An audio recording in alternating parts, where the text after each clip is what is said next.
with Germany to ensure that the Nord Stream 2 pipeline does not move forward. Today, Chancellor Scholz announced that the German government is suspending that pipeline indefinitely. We've been in close consultation with Germany throughout this process. We welcome this swift and decisive action. And we're executing a plan in close coordination with allies and partners to secure the stability of global energy supplies, which is in all of our interests. The United States and our allies and partners are united in the face of Russian aggression. This morning, the European Union and the United Kingdom announced a series of strong complementary actions. President Putin's deeply disturbing speech yesterday and his statements today made clear to the world how he views Ukraine, not as a sovereign nation with the right to territorial integrity and independence, but rather as a creation of Russia and therefore subordinate to Russia. It's a completely false assertion that ignores history, international law, and the tens of millions of patriotic Ukrainians who are proud citizens of a free and independent Ukraine. Now that we've heard it directly from President Putin himself, it confirms what we've been saying, that he did not send more than 150,000 troops to the Ukrainian border because of benign military exercises, or to respond to threatened aggression from Ukraine, or to stop a fabricated genocide by Ukraine, or any other manufactured reason. His plan all along has been to invade Ukraine, to control Ukraine and its people, to destroy Ukraine's democracy, which offers a stark contrast to the autocracy that he leads, to reclaim Ukraine as a part of Russia. That's why this is the greatest threat to security in Europe since World War II. Ukraine is in danger. President Putin is blatantly and violently breaking the laws and principles that have kept the peace across Europe and around the world for decades. Yesterday, at an emergency session of the UN Security Council requested by Ukraine, the United States and many other countries condemned Russia's renewed attack on Ukraine's sovereignty and territorial integrity as a violation of international law and the United Nations Charter. U.S. Ambassador Linda Thomas-Greenfield underscored that President Putin has now torn to shreds the Minsk agreements, which sought to end the conflict in the Donbass region of Ukraine peacefully through diplomacy. President Putin himself essentially declared those agreements null and void. The complete abdication of Russia's commitments under the Minsk agreements is just the latest demonstration of Russia's hypocrisy when it comes to the agreements that it claims to seek and to uphold. Since the beginning of this Russian-manufactured crisis, Moscow has insisted that only legally binding agreements could satisfy its security concerns. But the Minsk agreements now join a long line of agreements, many legally binding, that President Putin has broken.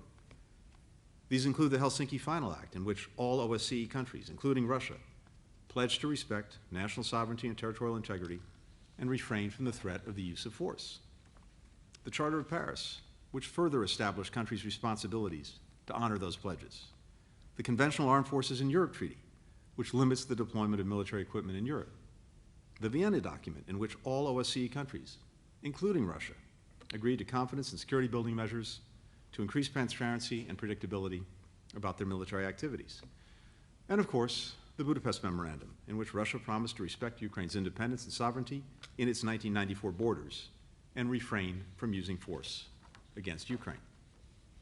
In the past 24 hours alone, with his actions toward Ukraine, President Putin has violated all of these agreements. He is undoing more than 30 years' worth of painstaking diplomacy by Russia and the countries and institutions of Europe and the North Atlantic region to preserve stability and security for the sake of hundreds of millions of our citizens. Every time Russia breaks one of these agreements, it not only endangers the countries that it's threatening at the time, but nations everywhere that have been made safer and more secure by the international rules-based order. Last week, I agreed to meet Russian Foreign Minister Sergei Lavrov this week, on February 24th, to discuss our countries' respective concerns about European security, but only if Russia did not invade Ukraine. Now that we see the invasion is beginning, and Russia has made clear its wholesale rejection of diplomacy, it does not make sense to go forward with that meeting at this time. I consulted with our allies and partners, all agree. And today I sent Foreign Minister Lavrov a letter informing him of this. The United States and I personally remain committed to diplomacy if Russia is prepared to take demonstrable steps to provide the international community with any degree of confidence that it's serious about de-escalating and finding a diplomatic solution. We will proceed in coordination with allies and partners based on Russia's actions and the facts on the ground. But we will not allow Russia to claim the pretense of diplomacy at the same time it accelerates its march down the path of conflict and war. There is no question what has happened here. We've all seen how Russia has relentlessly mobilized for war, despite intensive efforts by others, including the United States, to engage them on a diplomatic path. We've seen through their false flags, we've predicted their lies. In the hours and days ahead, any further escalatory steps by Russia will be met with further swift and severe measures, coordinated with allies and partners, on top of those announced today. We'll continue to stand with our allies and partners to support Ukraine as it faces Russia's threats with courage and strength. And we'll continue to defend the international laws that keep every country in the world safe from the kind of aggression that Russia is now inflicting upon Ukraine. Dmytro. I'm grateful to Secretary Blinken for welcoming me in DC today. I think we spoke, this is our third or fourth encounter in the last 4 days, and this speaks for the dynamics and the quality of our relationship, but also for the urgency of the current crisis that needs to be handled. We meet at a very tense and responsible time for Ukraine, for the United States, and for the world. We all are at a critical juncture for the security of Europe, as well as international peace and security more broadly. Russian aggression has brought the world to the edge of the largest catastrophe since World War II. Yesterday, President Putin moved to recognize 2 pieces of Ukrainian land as independent entities. Ukraine does not and will never recognize this absurdity. Neither will the world recognize it. In fact, what Putin recognized is not the so-called Donetsk People Republic and Lugansk People Republic. He recognized his direct responsibility for the war against Ukraine and an unprovoked and unjustified war on another sovereign state in Europe, which Russia now intensifies. President Putin killed Minsk agreements, and more broadly, he attacked the world order. Needless to say, Russia's move is a grave breach of international law and a new act of aggression against Ukraine's sovereignty and territorial integrity. Therefore, Ukraine strongly believes that the time for sanctions is now. And in this context, we welcome today's announcement of sanctions by President Biden. The world must respond with all its economic might to punish Russia for the crimes it has already committed and ahead of the crimes it plans to commit. Hit Russia's economy now and hit it hard. I commend immense efforts of the US diplomacy, led by Tony, to mobilize the global coalition of allies and partners to stop Russia. The entire world stands today with Ukraine, and rightly so. Putin wants much more than a war-torn piece of Ukrainian land and people living there. What stops him is only our unity and resolve, and we can still stop him. Ukraine continues the engagement with the United States, EU, and NATO in diplomatic efforts to ease tensions. Yet, we also stand ready for any possible development. We had a focused discussion today with Secretary Blinken on steps to protect Ukraine and our multidimensional resilience. One of the proposals that we put forward today is designing a program similar to the Lend-Lease implemented during the World War II to support the war efforts of the allies in Europe. This program will help to ensure sustainability and will improve efficiency in the in strengthening the capacity of Ukraine to defend itself. The last point that I would like to make, today we discussed some very specific ideas, and we appreciate very concrete steps made by the United States. These days we receive proposals from some countries to condemn Russia's behavior, to condemn but not follow the condemnation with action. And I would like to say that condemnations are important, but it's actions that really matter now, these days. And I'm grateful to our strategic partner, the United States, for its ironclad support, including military, economic, and political, diplomatic assistance provided to Ukraine. The Ukrainian people will surely remember the United States standing with Ukraine at this decisive moment in history. Thank you.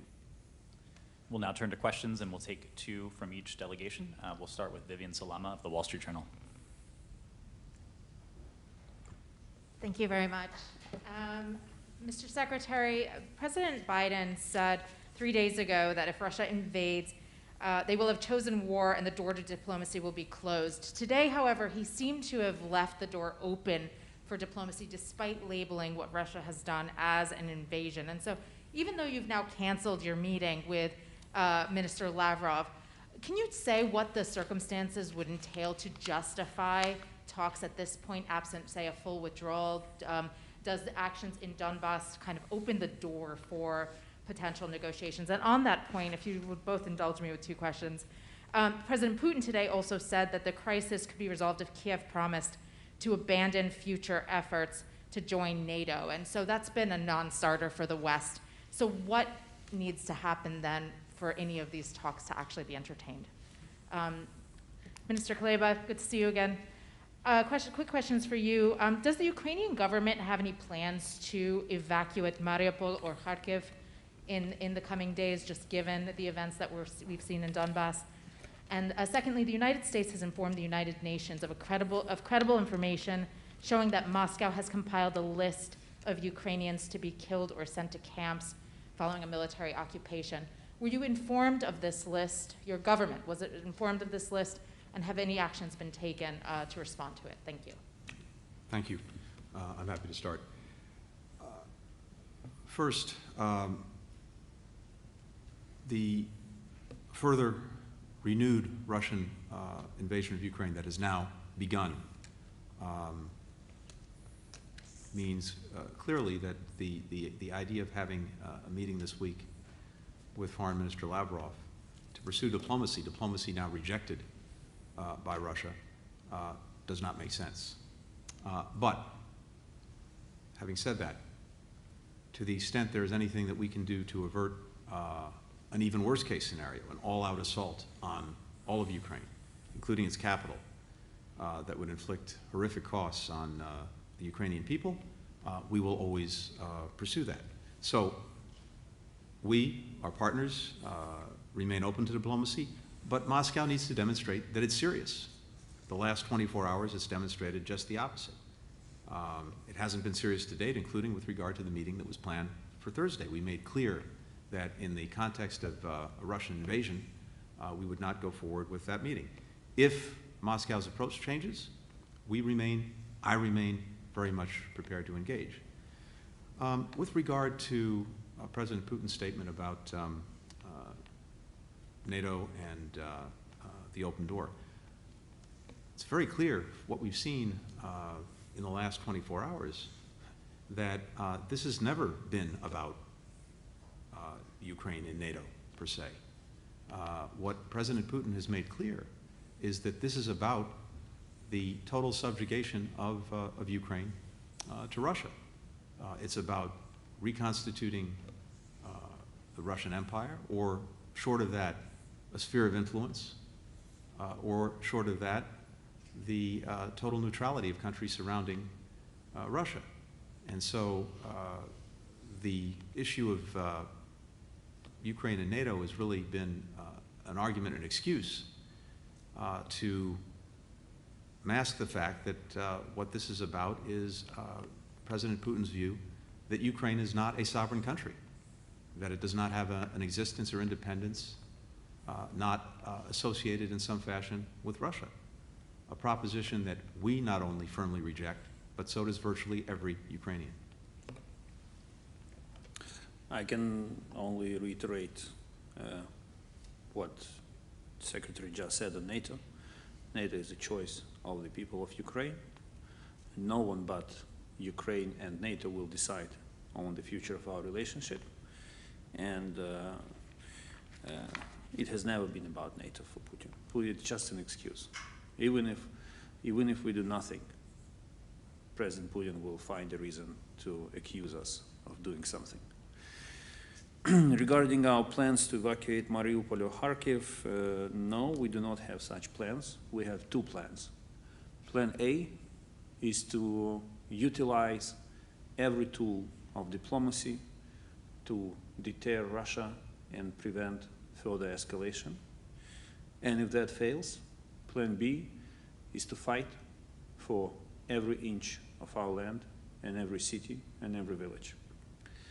To fight until we win, of course.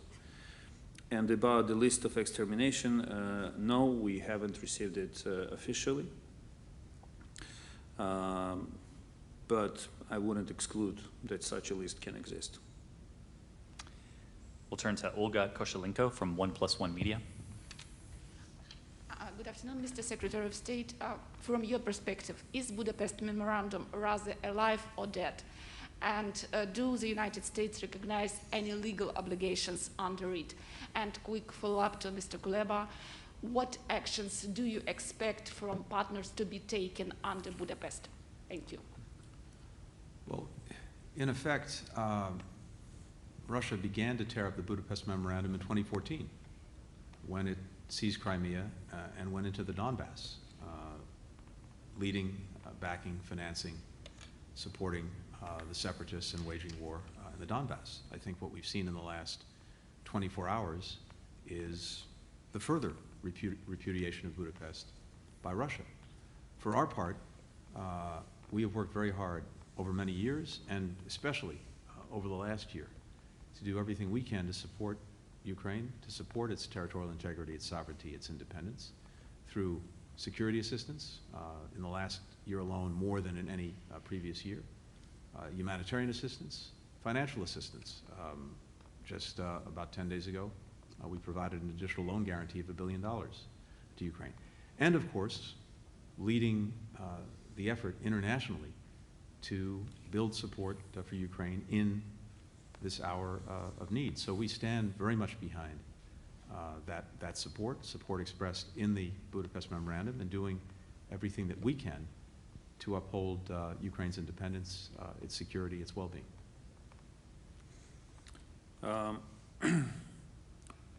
Budapest Memorandum is not a collective defense treaty.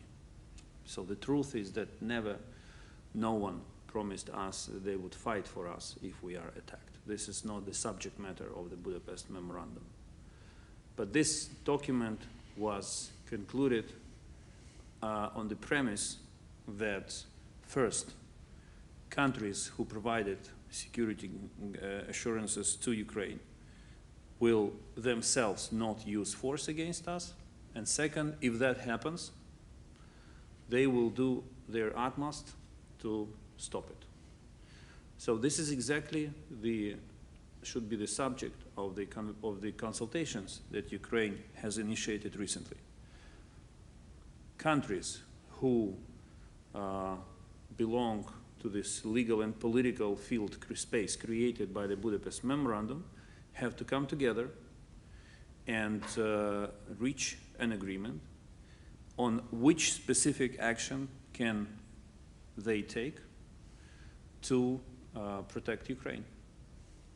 We understand that one of the signatories of the Budapest Memorandum is Russia, who, as Secretary Blinken rightly said, violated all possible international documents and agreements.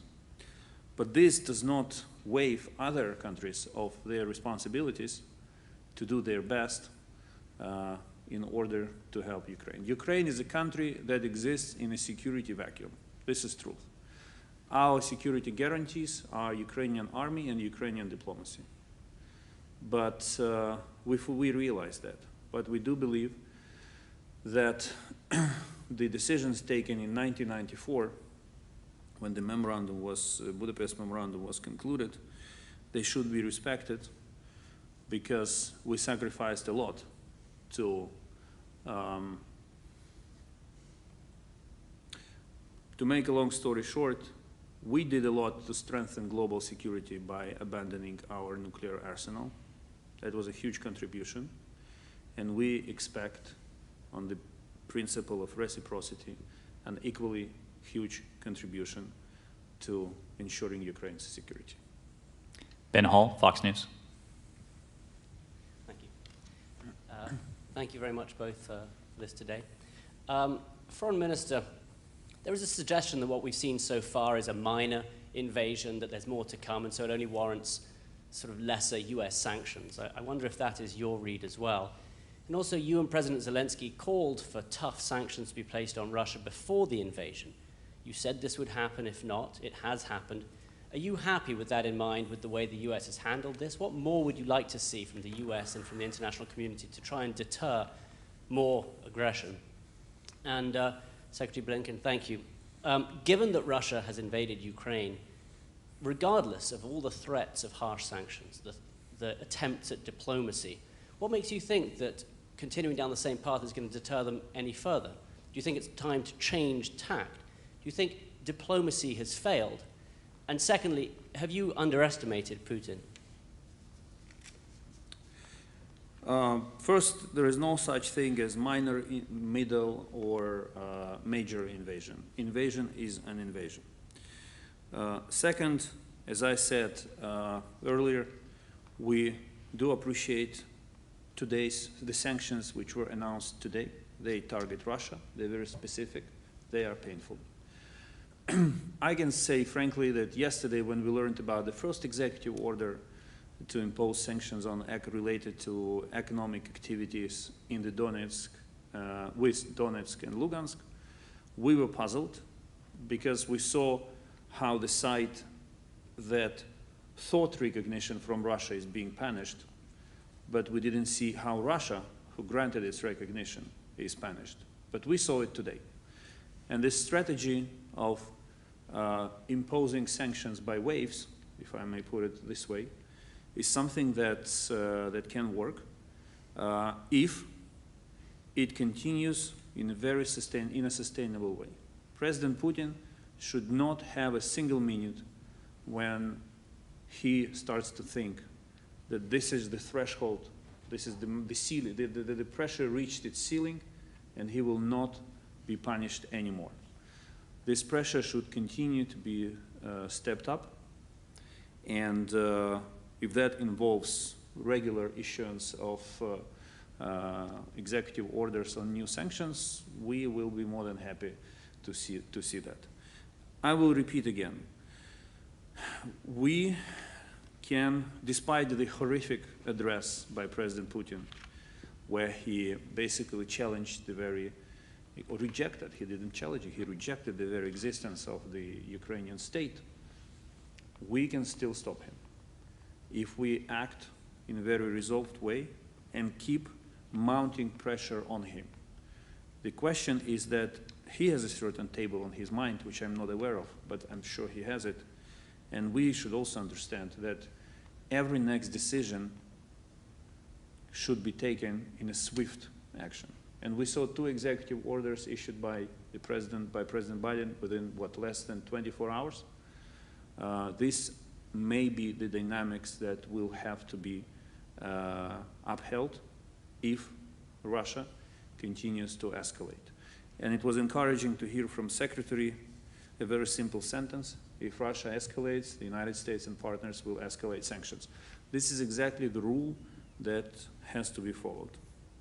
And yes, we did believe that it would be helpful for some of sanctions, not all of sanctions, but some of sanctions to be imposed before the invasion begins as a preemptive measure.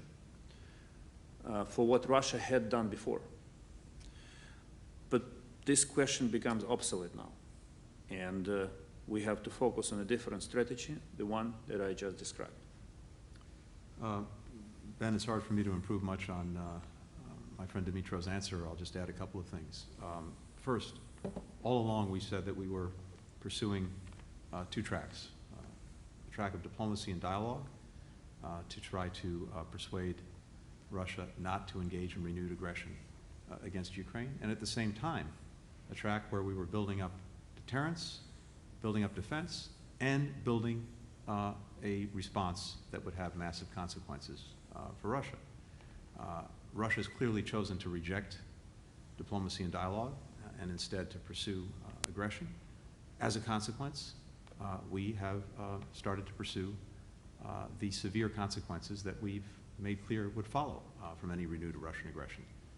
Today, faced with the beginning of Russia's invasion of Ukraine, we started high and will stay high. The sanctions that we've already announced go well beyond what we did in 2014. Full blocking sanctions against two of Russia's largest financial institutions, VEB and the military bank. These institutions hold more than $80 billion in assets. They provide key services that are critical to financing the Kremlin and Russian military. We have comprehensive sanctions against Russian sovereign debt.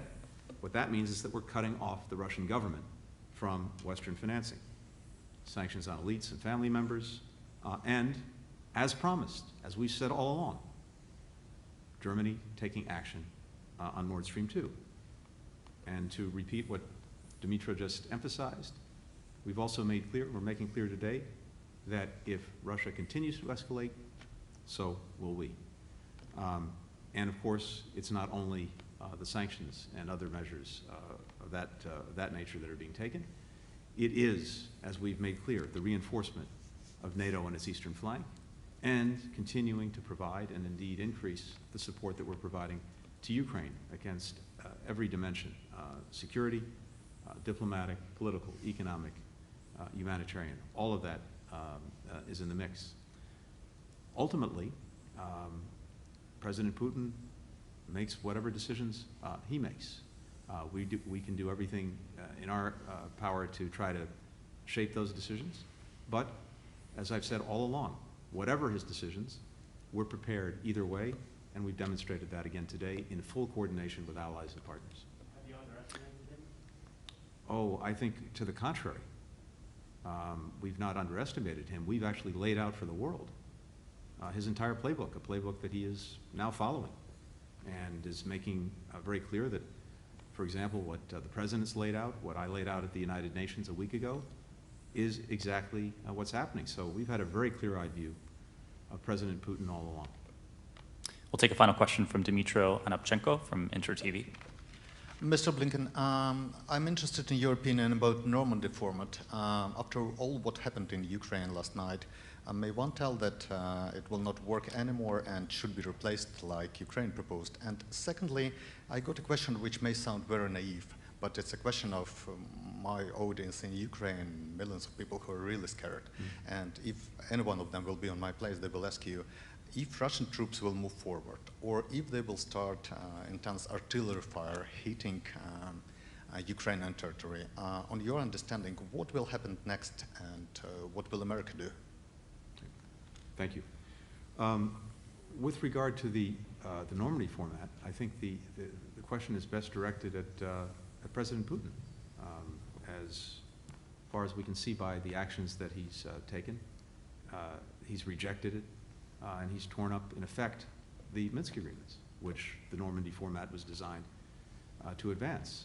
So if Russia is at all serious about resolving the conflict that it created in the Donbass, pursuant to the agreements it signed, the Minsk agreements, it's of course showing exactly the opposite.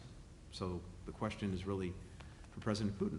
We've supported the Normandy format all along with France, Germany, Ukraine, and Russia working to implement the agreements. And throughout, Ukraine has worked very hard to make good on its commitments. Russia has done just the opposite. But what we've seen now in the last 24 hours would seem to be the final repudiation of Minsk by Russia. But again, you would have to ask President Putin. With regard to what comes next, as I said a moment ago, and as we've said all along, if Russia pursues its aggression against Ukraine, it will face the massive consequences that not only the United States, but virtually all of our allies and partners have made clear would follow. You've heard this from the G7, the leading democratic economies in the world. You've heard it from the European Union. You've heard it from NATO. And that includes what we've started with today, and that is very severe economic and financial sanctions that will exact significant costs from Russia. It includes a reinforcement of NATO and the defense of all allies in NATO, and it includes additional assistance to Ukraine in every area, security, diplomatic, political, economic, humanitarian. All of that will follow. And again, I repeat what I've said before, if and as Russia escalates, so will we. Thank you, Mr. Secretary. Thank you, Mr. Minister. Thank you, everyone. Thank you.